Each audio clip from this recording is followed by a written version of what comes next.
So I'm gonna try to be brief about it. I don't like that. I try to be brief about it, but so it will be quick, and there will be lots of questions. But I will give you the slides, and you can go through the slides by yourself, and if you have a calm minute or whatever, right? I know you guys have a pretty packed schedule, so let's jump right in. So what is this like Gadget / Arepo code family? It's a bit convoluted. So it all started with a code Gadget 1 in 2001 written by Volker Springer. He's now the director of the Max Planck Institute for Astrophysics in Garching. 4 years later, he wrote a code Gadget 2, which is essentially the same code, but it does a few things smarter, from which we actually branched off a code called Gadget 3, which is essentially the code that all the PhD students work with at MPA, and implement their stuff and try to not be too mad about how things are written up. So from Gadget 3 in 2010, Volker wrote another code called Arepo, which is by now the flagship code that is used by him and others, mostly for large-scale cosmological simulations, but a few other things as well. And the difference from this is like the first three codes are classic SPH codes. So they use a method called smooth particle hydrodynamics, which Daniel and I and Farzan will talk about tomorrow a little bit in more detail, but Arepo is a little bit different. So it's a moving mesh code. So if that is, that's a bit complicated because your whole mesh is moving while you do Riemann problems between cells. Yeah.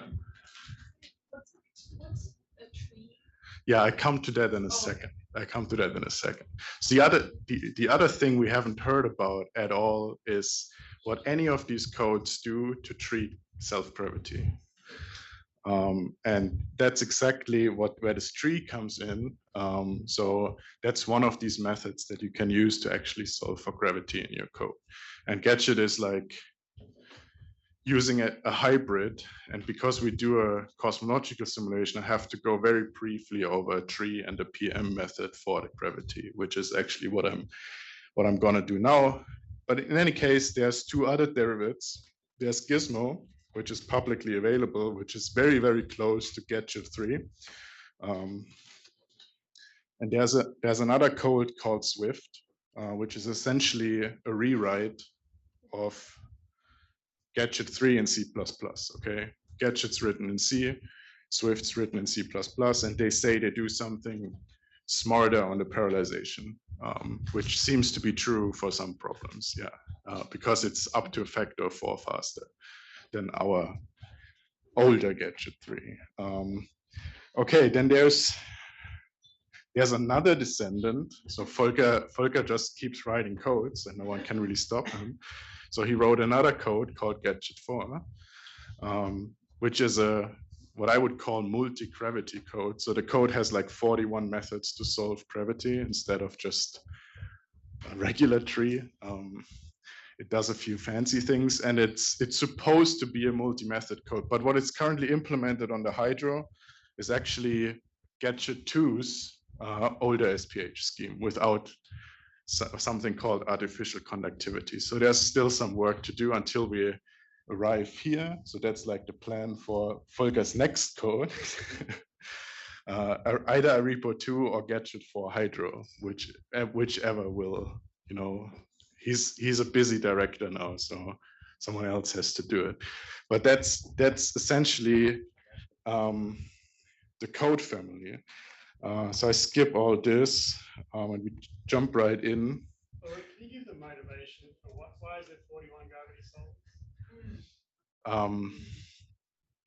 Well, I mean, as I said, the code was supposed to be multi-method and is supposed to be applied to a lot of different problems. So essentially, I mean, the biggest one is it's nitty bitty details in like trees, essentially. But it's also, it has this clever hack where it's actually doing a direct summation for particles. It operates on partial tree builds. Okay, so it's very quick on these, and it's like if you sum them all up, you will end up with 41, around 40 different possibilities to solve for gravity. The biggest change is this like fast multiple method that he implemented, which, sorry? So it's going for speed. There's nothing wrong with the gravity solve. There's nothing, no. Yeah, well, apart from the asymmetric force errors we had in Gadget, that's fixed in Gadget 4. But yeah, this code is going, Gadget 4 is going for like, I want to run on my code on as many cores as possible, and I want to get perfect scaling to, that's what it's designed for, and that's what it's doing. So he ran a 10,000 cube dark matter simulation with it. And that's exactly why he wrote that code, to do that. But let's take a step back to the first, or one of the first ever structure formation simulations, which is this paper by Mark Davis, George Estafio, Carlos Frank, and Simon White. And that's what it looked like back then. So that is 32 cubed simulations. Like back then, that was the 70-hour simulation. Today, we can do that on my laptop in a minute. But okay, that was the state of the art back then, and that's more the state of the art today. Like I ran this simulation, which is a dark matter only simulation with 2048 cube, and it took me 10 hours to run on 32,768, which was the number of particles they had back then, right? So I used the same number, of course, for this. Well, anyway. So the important thing about large-scale cosmological volume simulations is we have to think about the initial conditions. Luckily, we know the initial conditions very well, which is this, the CMB, okay? And there's Planck, we know very well how the CMB looks like, we know how large these fluctuations are. We just need someone to write a code to actually put that in, okay? So it's a bit complicated in practice, because what we actually need to put in is the matter power spectrum. And that's usually when I do this, or when I did this part that we're doing in an hour today with my students in Munich, we needed like a little bit longer than an hour because we went step by step through all of this, but I will help you guys a little bit. And I will actually not let you generate the matter power spectrum. I will just give you the matter power spectrum, okay? Because all the way down, there's 3 codes involved until we actually, the third one is the simulation code. The first 2 is for generating this matter power spectrum, and the second is for seeding the fluctuations at a target redshift. But I spare you the first step, which is generating that power spectrum. Okay, so very briefly, this is the angular power spectrum of the temperature fluctuations. We know that the lambda CDM model is a great fit for these. So you have 6 parameters. All of these 6 parameters will go in the simulation. So these are the 6 parameters that you typically fit to. You have the physical baryon density, dark matter density, dark energy density, scalar spectral index, curvature, fluctuation amplitude, and reionization optical depth. And those are the 6. You will hear this a couple of times in cosmology. The 6 parameter fit of lambda CDM is a great fit for the angular power spectrum. That's exactly these 6 parameters, okay. We will plug them in, generate our initial conditions, try to run our code, and 4 hours later, we have maybe a universe, okay? That's how it's supposed to work. That's the hope. A smart guy called Oliver Hahn is taking care of the initial conditions generation for us. So we will use this code music. That's doing all of this, we have a meta-power spectrum and we want to get like some initial density fluctuations and temperature fluctuations. Okay. Ooh, I take already longer than I want, not good. Okay, anyway. Good, so very, very briefly, classical n-body system. Daniel will cover the SPH part tomorrow in great detail. So I will take a minute to actually, because for these large cosmological simulations, this is what drives everything, okay? Like all the structure formation process is driven by collapsing self-rotating structures, right? So let's skip that and go directly to the direct n-body system. So this is what it looks like. You have an equation of motion and you have essentially a potential. This is all modeled with particles, and that's essentially it, right?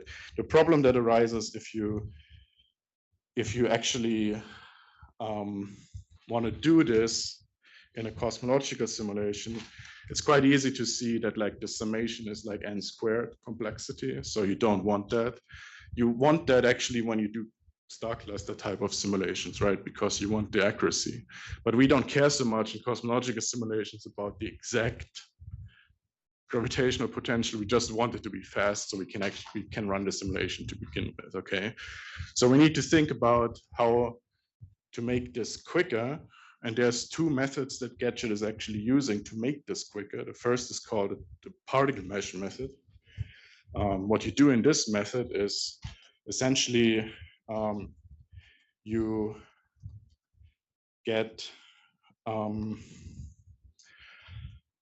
you interpolate the particle distribution to get a density field on a fixed grid. Okay, so you introduce a grid to your particle distribution.